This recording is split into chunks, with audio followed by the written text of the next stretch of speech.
Hello everyone, welcome back to the Martin Sibley Show. I'm very excited today to catch up with Celia. There's such a really interesting crossover with Celia's career and also our conversations.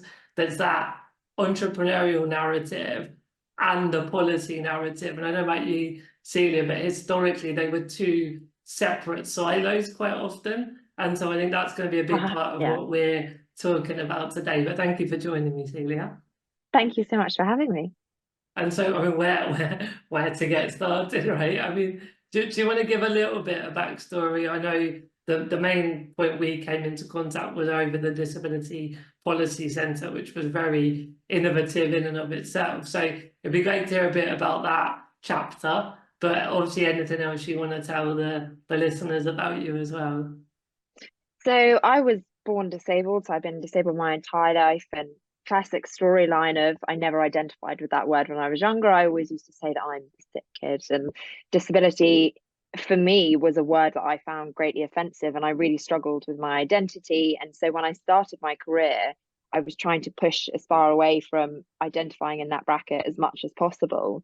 And when I was studying law, I decided to specialize in human rights law and equitable law, and so much of it I felt so deeply rooted to. And I was reading these policies, reading these laws, understanding politics and understanding the government, and having a deep interest of that for my entire life, and just hearing the kind of contradictions and the juxtapositions of what is supposed to be happening and what is actually happening got a real bee in my bonnet. And so I started progressing into policy. And at that time, 6 7 years ago, there wasn't really much going on in that kind of front facing disability policy advocacy space. There was lots of stuff going on behind the scenes, but there wasn't much conversation around disability policy as an entity. So I got together with some great colleagues of mine, and we founded the first ever think tank in the UK, which focused on putting disability at the heart of every conversation. Because traditionally, disability was kind of only consulted when we're talking about the NHS, when we're talking about social care, when we're talking about health. All kind of the rest of the conversation was very much in the shadows. Transport, we want to survive as well as thrive. Disability applies to so many areas of our life, but it wasn't really coming across like that was happening. Things were happening behind the scenes, but there wasn't this kind of big shout about it. So that's why we founded that. And, it's set up an amazing unit, and it's running so successfully, and it's so incredible to watch. Whilst I was working at the Disability Policy Centre, we started deep diving into the entrepreneurial space for disabled people, and we were unearthing all of these statistics about the inequity that there was in the investment space in particular. So I moved on to found Access to Funding, where we did the first ever large piece of research into how disabled entrepreneurs were feeling in the investment space, in the business space. And that's kind of snowballed into this incredible organization that's now looking to actually be able to set up a unit, a venture capital firm, to be able to actually fund these disabled entrepreneurs that we've been working with. So I do that. I'm also working on the campaign to make sure that the disability minister is made a permanent position and isn't downgraded. And I also do lots of policy things where I shout at the government that they're doing things wrong and things need to be changed, and our voice needs to be listened to a little bit more. Amazing. That's such a great setup, and there's so many juicy things in there to get stuck into. I mean, one thing you said was that no one was doing the front-facing disability policy work. I mean, obviously, we all know that the broad history of disability rights, there's the Mm, medical model, it was very institutional and segregatory, then independent living movement, and there was sort of charities, played good and bad roles in that part. And I think when I worked at Scope out of uni, there was, policy team, and there were things mm. happening, like you said, quite in the background.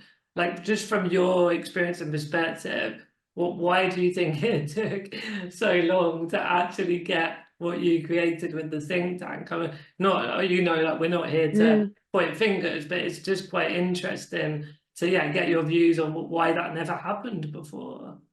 I think, from my personal perspective, I think the reason it hadn't happened for is there have been so many organizations for such a long time campaigning so hard in the policy and the legislative space. People like Disability Rights UK and Leonard Cheshire and the Shaw Trust, who have specific policy units. In my opinion, I think the problem has been that the government has always taken it as a side conversation. Disability policy has always been, oh, we must do that at the end. We must have a quick conversation about that. It's never been the first thing that we think about in those first consultations, those first conversations when we're thinking about a new rail network. You know, if we take HS2, for example, when was disability and the accessibility of HS2 brought into the conversation? When we were building the Elizabeth line, when did somebody stop and say, accessibility of the train stations? We've got a brand new train line and only 30% of the stations have step-free access. That is pure demonstration of the fact that disability was the afterthought in conversation. And I think that's where historically we've been going wrong as a society, is that we haven't been part of that initial spark of conversation, something we have to consider from the outset, being proactive rather than reactive. And we've seen these incredible charities who are reacting to what they've been told because they haven't been included in that initial conversation. And I think now we're in a space which is fantastic, where people are being a bit more proactive in asking those questions and bringing us in as a community from the outset. Are we perfect? Absolutely not. Are we only 10% of the way in the journey and making sure this happens across all areas of policy discussion? Yes, but at least we have made progress. And I think that's brilliant. What we aimed to do was kind of bring all those voices together into one unit. We were all saying the same thing. And it's so powerful to be able for everybody to be saying the same thing in the same conversation and be able to provide a platform for that to happen. I think that was pretty incredible. Yeah, that's really helpful. That's a great framing. And I think it's almost like when we talked about that innovation or progression to social model independent living, kind of the 70s, 80s, like that, in the end, it was like the charities and all the disability rights movement, that was a win. So to be able to consult and train and do roundtables, we were talking earlier a bit about that, like that was a huge leap forward then. But then it's like 20, 30 years past, and as you say, we were still only being reactive.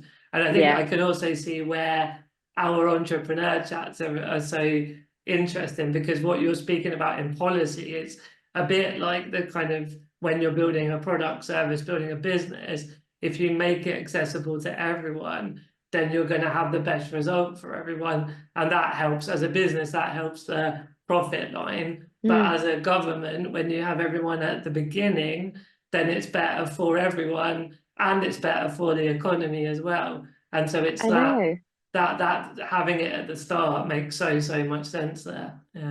I think as well that, and the amount of people I've spoken to where I say, and nearly a quarter of the population identify as disabled, and they go, no. And I'm like, no, yes, really, yes. And I think when you are launching statistics at people, one of the statistics that we unearthed in Access to Funding was that 97% of disabled entrepreneurs feel like they have been discriminated against based on their disability.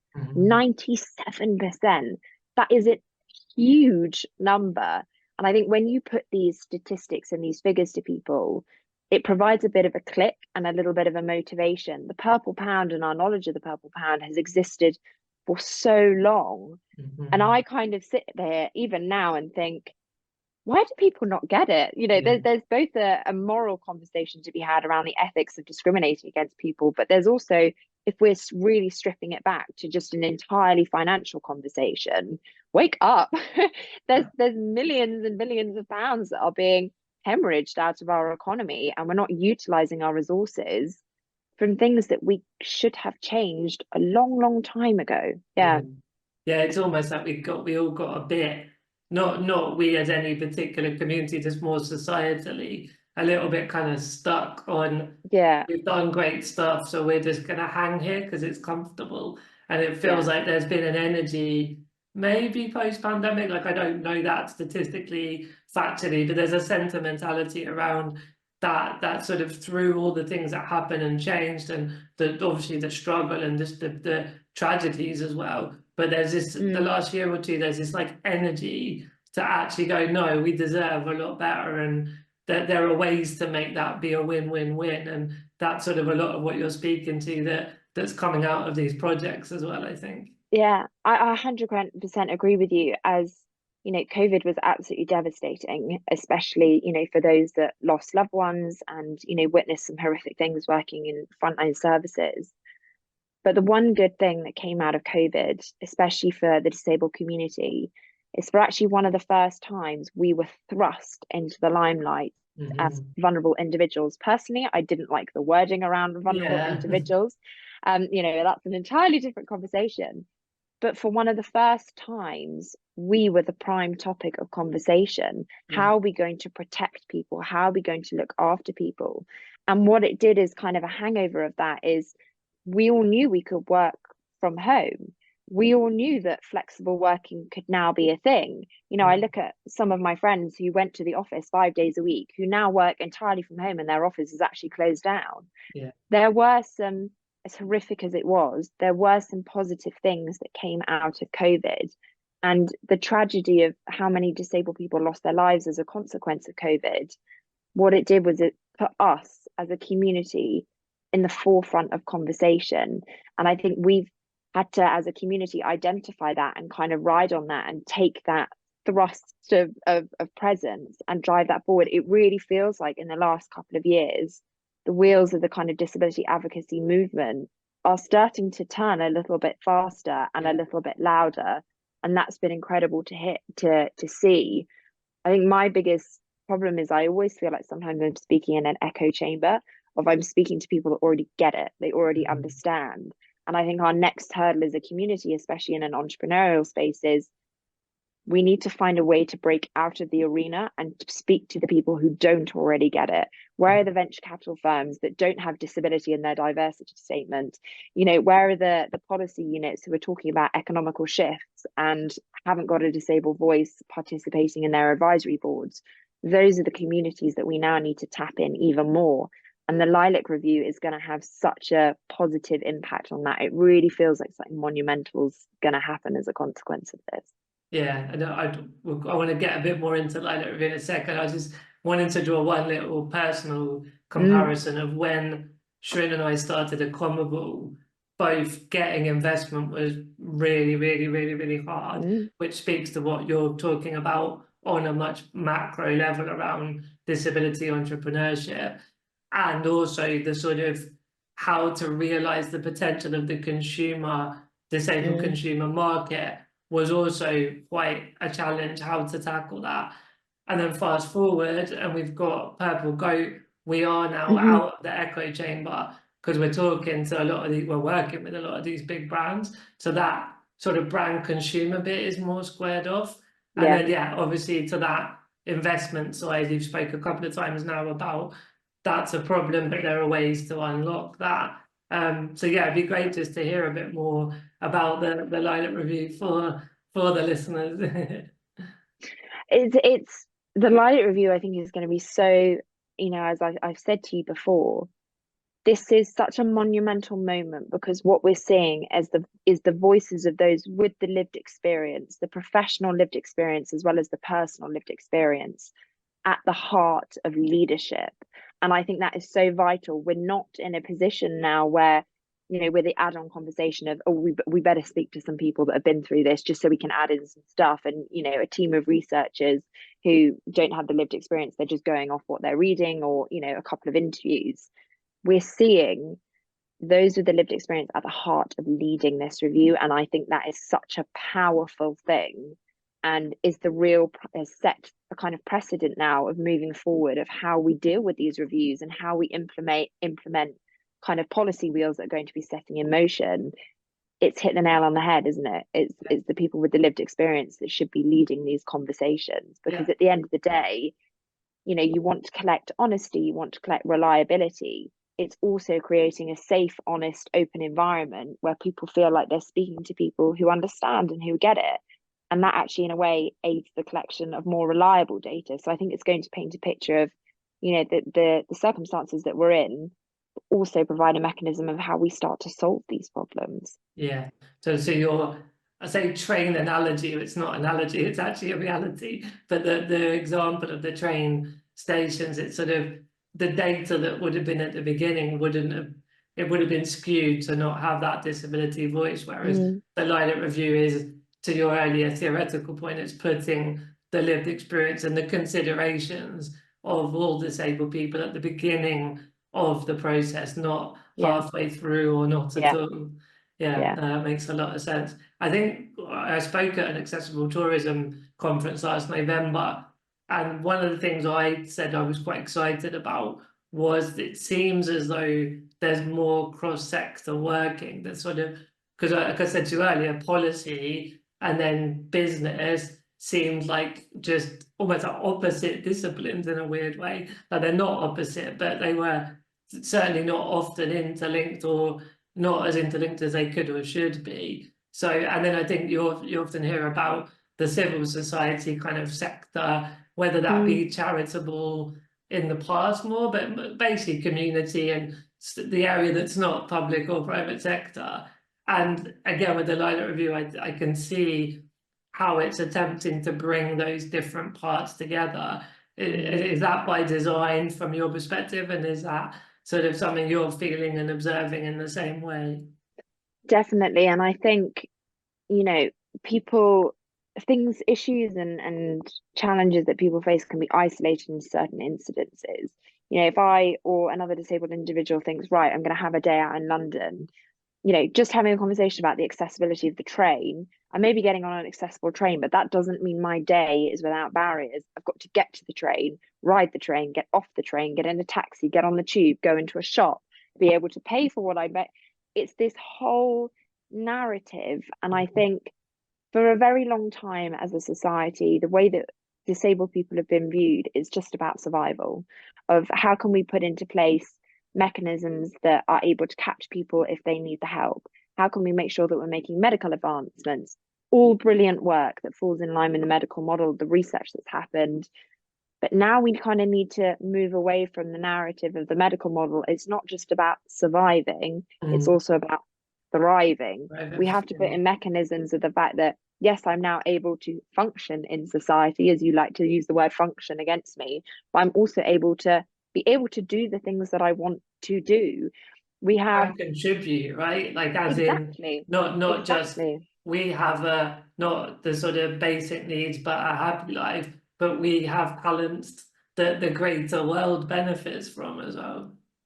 Exactly. And I think, you know, one of the statistics that always blows me away from an American study that was done, I think in 2021, is that they found in the US, 98% of e-commerce websites were not accessible. So that was for screen readers, there was no alt text, other areas of accessibility. 98% of e-commerce websites weren't accessible for disabled consumers. And you think about that statistic and think, oh yeah, no, that is actually quite high, isn't it? Yeah. But these statistics and the situation that we are living with every single day and the barriers that we face every single day don't always get the spotlight that they do deserve.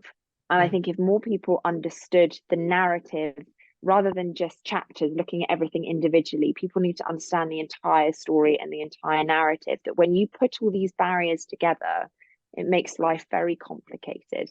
We can't isolate things down into single entities. We have to look at the barriers that we face across our entire life. And it's about opportunity and participation. And it's great to see that so many of these things like the Lilac Review are starting to look at opportunity as well as the ability to participate. And I think that's a real kind of tagline to use, of opportunity and participation. Yeah, I like that. I like that. I mean, I'm definitely, my background isn't policy as such. I mean, as we both know, when you're in advocacy, you sort of have to get your head around the law and the policy and, you know, everything. But obviously my trajectory went more to the entrepreneurial side. So I fully understand the public sector has the duty around, you know, looking at healthcare, social care. You said that sort of more, not that it's all sorted and perfect at all, but like those conversations have gone on for a little while. But as you say, it's about the transport, it's about the other elements that the government have some potential influence on. When we look at the specifics of entrepreneurship and like lack of funding, for example, what kind of things do you hope to see or already seeing that the government can do? Because obviously in the end, it's having venture capital companies that invest in entrepreneurship around disability, right? So I'm just interested kind of where and how the government can have a positive impact there. I think, the main thing, and this applies to so many sectors, but when we're specifically looking at investment entrepreneurialism, people have to be held accountable for their actions. And I think that's one of the biggest things that needs to be reiterated in the venture capital space. If you are automatically discriminating against somebody based on their disability, that is discrimination by law. It's a violation of the Equality Act. We look at public sector equality duty. We're not adhering to it. We're not holding investment pitches in accessible spaces. There has to be accountability. And I think one of the first steps around improving the investment space and the equitability of it is people have to know the law, and people have to know the responsibilities that they have to create an accessible and inclusive environment. So many entrepreneurs we spoke to when we were gathering data had horrific stories of going to a pitch and they knew they were a wheelchair user and there was no lift, or there was no accessible bathroom, or horrific stories like this. And you just think, how do people not understand this and not know this? There has to be, we created in access to funding an accessible maturity model where we looked at every aspect of the investment journey from the venture capital point of view. So looking at initial point, building, marketing, consumerism, communications. And we consistently found problems across all areas that they were operating in, that the communications they weren't putting out weren't accessible. So to me, as a disabled person, if you put an image out and you haven't put alt text on it, instantly you're signaling to me that you're an organization that doesn't understand disability, and I'm probably actually going to steer clear of you. So I think when we're saying, what's the solution? The solution is that a maturity model needs to be built and incorporated within all of these venture capital and investment spaces that analyzes the accessibility of every single aspect of what they're doing. So often we see, and I always use this a brilliant analogy, just because you've got a ramp, it doesn't mean you're an accessible building. And people love to, tag the slogan accessible because we accept guide dogs onto buildings. That's not what accessibility means. Accessibility incorporates every aspect of your organization, every aspect of the work that you're doing. So what we need to do really as a solution is people need to understand the law, understand that the maturity model needs to be analysed at every assessment, and the government needs to be working with organisations to ensure that this is happening. They need to be educating, they need to be making people aware of the law. The law in itself has got a few problems in it. Nobody's denying that there are holes and there are loopholes that people are squeezing through that need to be addressed. But it's such a regulated space. I think anybody outside the kind of venture capital space might not know how regulated and how stipulated and how many kind of laws are sitting right on top of your head about what you can and can't do, because obviously you're in charge of LP's money. So it is a volatile space. Why is diversity and inclusion not included in that kind of overhang of what is compulsory and what is not? And I think the government need to step in to be kind of raising awareness and raising the profile of these legislative binding things that we have. We have legislation from the UN, we have legislation from the European Courts of Human Justice, which still apply to us, even though because of Brexit, people aren't aware of what they're supposed to be doing. And I think it's going to take more than the work of us at Access to Funding. We can't speak to everybody. We need a bigger force to come in and kind of lay down the law and lay down the regulations and kind of preface it all by saying this is compulsory, this is what you should be doing, and laying out the benefits as well. One of the things that we spoke about a lot about Access to Funding is, who are we addressing here? Are we speaking to disabled people, or are we going after the investment space? And we decided to go after the investment space and had to write our policy and do our research in a way of putting the financial focus at the forefront by saying, financially, this is what you're missing out on. Ethically, this is what you are doing wrong. And laying it out into those two components created a much stronger message. And we worked with some amazing partners to kind of trial our maturity model and had great success with them. So that was a very long-winded answer, but no, it's really, really insightful and very helpful for everybody. And I definitely learned a couple of things as well. One thing that pops out for me, because you say that we have the Equalities Act, so we have that, and there are some bits, and it could be you know, bits could be improved all the time, that we get that, but broadly speaking, we have that legislation. So I mean, you mentioned you were studying law, like, is there something else about enforcement of the Equalities Act, that there are maybe landmark cases at some point that sort of really shows businesses that this exists? Because without seeing very many or any Equality Act lawsuits, and I'm not like the rowdy, I've never been the sort of let's go and sue everyone, like that isn't my general way. But I just wonder how much the Equalities Act has helped, because businesses haven't seen almost being penalised The for repercussions, breaching it. Yeah. I think it's such an interesting conversation, and I've spoken to so many entrepreneurs about this kind of when I heard their instances and heard their experience, and I've asked the question, you know, would you ever think about prosecution? Would you ever think about holding these organizations to account? 99% the answer is no, because in the entrepreneurial space, everybody knows each other. In the venture capital and the investment space, the way it works is that someone introduces you to someone else and someone else puts in a good word.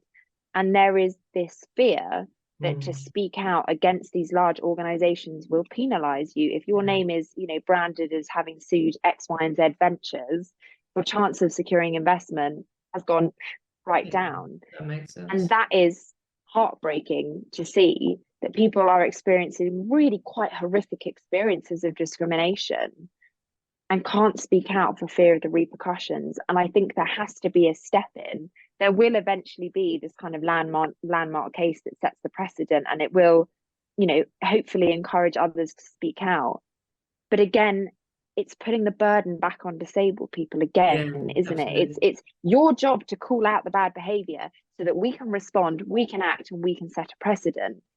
Actually, the burden of responsibility shouldn't fall on us all the time to be carrying this message. And there's the a burden cost, of responsibility. Right? Exactly. And, you know, if you're at the beginning of your entrepreneurial journey, those costs are going to be astronomical.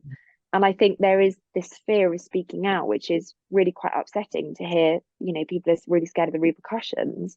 And I think that has to be addressed. Yeah, agreed.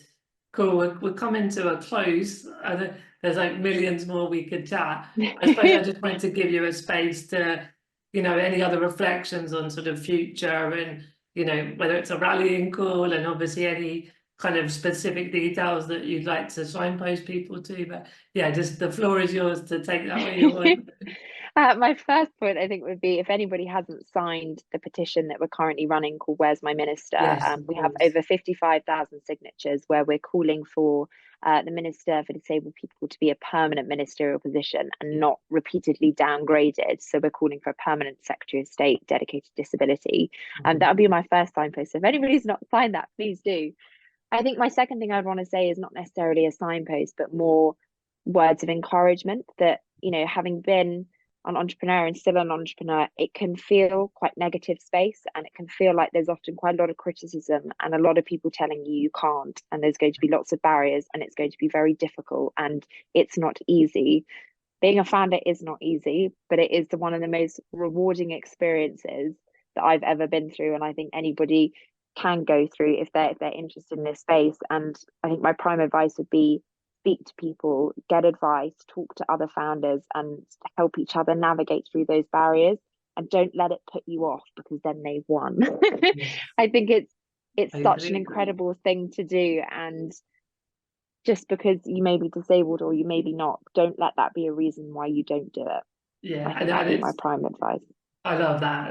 Yeah, you know, that's totally my bag as well. But like it's that broader disability or no disability entrepreneurship is really, really hard anyway. And then, yeah, with these extra barriers, that's exactly what we're trying to break down, and have that equity that we talk about broadly in like DEI. But yeah, I think that's a really nice way to end things around, you know, however hard it gets, just don't give up, and it's worth it. And I think, you know, some disabled entrepreneurs, it's the business and the mission and the product and service is very much about disability inclusion, like a lot of my businesses have. But also there's a lot of brilliant disabled founders and the business isn't about disability. And I guess it's just a broader observation that, you know, for people not to feel they have to do anything because they're disabled, like follow your Exactly. passion, find the things in the world that need solving. But like to your point, those barriers, we're all working on bringing them down, but definitely push through it, right? 100%. And I think our community is so strong and so bonded that there is, you know, the amount of people that I rung asking for help and connected with on LinkedIn and said, I have no idea what I'm doing. Somebody please help me. And there is always someone there that has that kind of shared experience. It may not be the exact same experience, but there is always someone there to offer support and offer help. And that is such an incredible tool that our community has created. And I think if you can utilize that and roll with it, then do. And I would also say to that as well that, you know, the best businesses in life are the ones that are solving the problems that nobody had thought of yet. And Yes, the people and those problems often come from marginalized communities. absolutely. Yeah, So actually, you know, you're in a fantastic position because you have that unique experience on the problems that we're facing as a society. And disabled people over index on things like resilience, the ability to think outside the box, yeah. creativity, all of those, in my opinion, as having worked in the investment space, are what I look for in founders when I'm making investments. So that would be kind of how I'd end it, that don't doubt yourself and that disability doesn't equate to less ability, despite what people might say, because Yeah. they're wrong. Absolutely. Absolutely. So cool, Celia. I knew it was going to be a good chat, and it absolutely was. Is there anywhere website wise, or if people want to follow you, like best kind of social media place to follow you? LinkedIn. I'm normally LinkedIn. hanging out on LinkedIn all the time. Come over Yeah. there. And then all the projects you're involved in, you sort of update there, yeah. Yeah, they're all kind of in my bio and things like that. So you can Yeah. head on over to various websites and check it all out. Brilliant. Thank you so much. It's been really, really great to chat with you today. Thank you.